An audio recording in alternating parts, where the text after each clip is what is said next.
आम आदमी पार्टी के प्रदेशाध्यक्ष रहे नवीन जैन हरियाणा में हो रहे भर्ती घोटाले के खिलाफ सभी जिलों में जा रहे हैं और युवाओं से मिल रहे हैं। इसी के चलते आज रेवाड़ी में भी नौजवानों से मिले और उनके साथ भर्ती घोटाले में हुए धोखों को लेकर उनकी समस्याएं सुनी। पत्रकारों से बातचीत में नवीन जैन ने भर्ती घोटाले में प्रदेश के सभी मंत्रियों की चुप्पी पर भी सवाल खड़े किए तथा रेवाड़ी से भाजपा के विधायक रहे रणधीर सिंह कापड़ीवास को घेरते हुए कहा कि ये उनकी जिम्मेदारी बनती है कि वे भी अपने क्षेत्र के युवाओं की आवाज़ उठाएं। जैन ने कहा कि अनिल नागर को बर्खास्त कर सरकार अपने मंत्रियों व अधिकारियों को बचाने की कोशिश कर रही है, जबकि अनिल नागर तो मछली है, असली मगरमच्छ तो सरकार के सह में बैठे हैं। अगर सरकार ईमानदार है तो ये बताए कि प्रदेश में हो रही भर्तियों में पर्ची खर्ची नहीं चल रही क्या? सभी रेवाड़ी के पत्रकार साथियों का बहुत बहुत स्वागत है। आज रेवाड़ी आने का जो मुख्य मकसद है वो ये है कि रेवाड़ी के ज़िले के कम से कम 1.5 से 2 लाख बच्चे पेपर देते हैं, अलग अलग भर्तियों के लिए एग्ज़ाम देते हैं। हरियाणा के टोटल 30 लाख बच्चे लड़के लड़कियां एग्ज़ाम देते हैं अलग अलग डिपार्टमेंट्स में। हरियाणा गवर्नमेंट में करीब 5 लाख वैकेंसी खाली हैं अलग अलग डिपार्टमेंट में। थोड़े दिन पहले आपने देखा होगा कि HPSC में अनिल नागर के पास से करीब 2 करोड़ रुपए सूटकेस में मिले हैं। अब ये सरकार कहती है कि हमारा सारा काम, सरकार का सारा काम ईमानदारी से होता है, कोई भ्रष्टाचार नहीं होता। सारी भर्तियां ईमानदारी से होती हैं, कोई भ्रष्टाचार नहीं होता। मैं ये कहता हूं कि ग्रुप डी से लेकर HCS तक की यहां पे नौकरियां बिकाऊ हैं। ग्रुप डी में उस टाइम पे HSC के द्वारा जो हुआ था उसमें भी कर्मचारी पकड़े गए थे, HPSC के भी पकड़े गए हैं। कुछ लोगों को ईमानदारी से कुछ 10% 15% तो आएंगे ही ऊपर के बच्चे, उनको तो रोक नहीं सकती कोई सरकार। उनका डिंडोरा पीटते हैं कि हमने ईमानदारी से ला दी। तो हम भाई साहब हरियाणा में आपने कहावत सुनी होगी कि जिसका पैसे तो ना भरा अगर तो लोग उसको कह रहे इसका अच्छा गोबर खा लेता। तो बेरोजगार युवाओं के पैसे खाने से गोबर खा ले ये नेता या सरकार या जो भी गड़बड़ करता है। तो हम HPSC के वहाँ पे प्रोटेस्ट किया था हमने, वहाँ उनको देसी गाय का शुद्ध गोबर गोमूत्र हम दे के आए थे, इसलिए कि भाई तुम्हारा अगर नहीं भरता है तो खा लो। अब हमने जब ये कहा तो इसमें क्या करा, इन्होंने नागर पे एक कार्रवाई कर दी। वो एक छिपकली है, एक मछली है, वो भ्रष्टाचार की छिपकली मछली कह सकते हो उसको, मगरमच्छों को इन्होंने छोड़ दिया। इनकी सरकार के ही 2 मंत्रियों के नाम उसने लिए।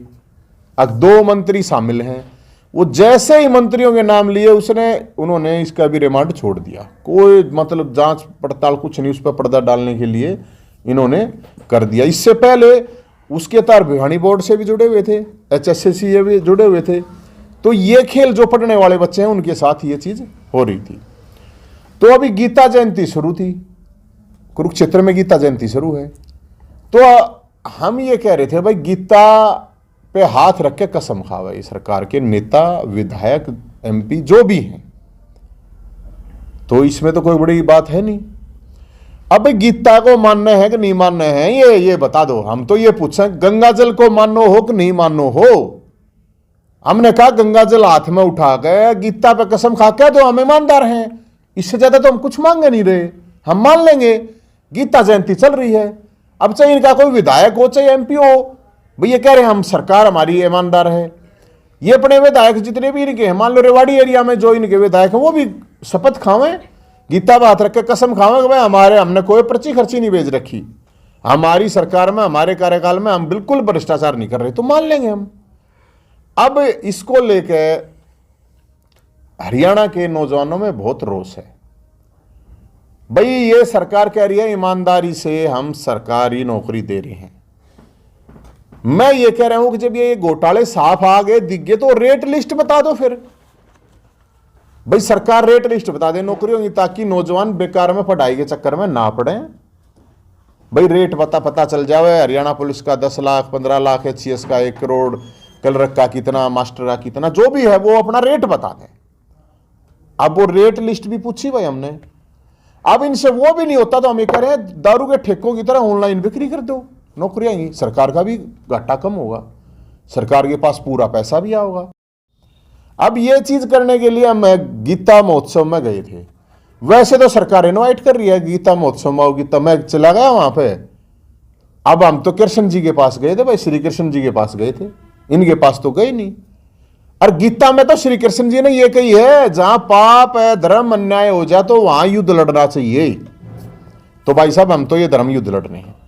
अब इस धर्म युद्ध में अब वहां गीता जयंती पे आप देखोगे हजारों हजार की भीड़ है, अलग अलग बाबा बैठे हैं, वहां भी हजारों हजार, ये सारे नेता जा रहे हैं। हम तो सारे 25 30 50 आदमी थे मैक्सिमम। वहां पे प्रेस कॉन्फ्रेंस करी थी, जहां मुख्यमंत्री ने प्रेस कॉन्फ्रेंस करी थी वही हमने कर दी थी। अब वहां पे सिर्फ प्रेस कॉन्फ्रेंस करने के उसमें मेरे पे इन्होंने FIR कर दी। अब मेरे पे तो कितनी FIR, 1000 FIR कर लो, मुझे इससे कोई टेंशन नहीं है। लेकिन गीता पर हाथ रखा कसम तक खा जाओ, झूठे क्या था हो। अरे श्री कृष्ण भगवान के वहां पे खड़े होगा तुम झूठ बोलना लग रहे, शर्म नहीं आती है। सारी की सारी सरकार वहां जा रही है भाई साहब, सारे विधायक जाएंगे, सारे MP जाएंगे, सारे मंत्री जाएंगे। मैंने ये कहा भाई ये जो मामला है ये नौजवानों का विश्वास भरोसा तोड़ेगा। फिर कहते हैं पिछली सरकारों में बहुत गड़बड़ होती थी।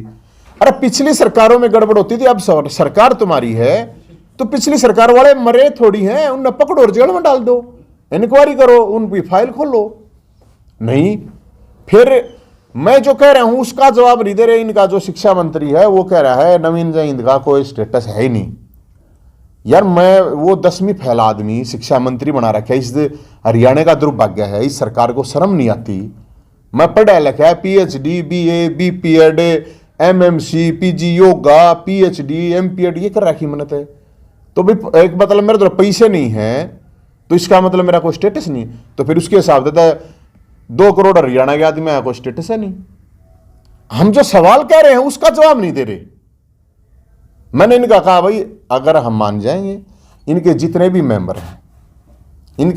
मेंबर हैं उनका नार्को टेस्ट कराओ, पता चल जाए, नार्को टेस्ट कराओ, इनकी संपत्ति की जांच कराओ, इनकी व्हाट्सएप चैट जो हुई है चेयरमैन के साथ मंत्रियों के साथ वो बताओ, वो भी नहीं बता रहे।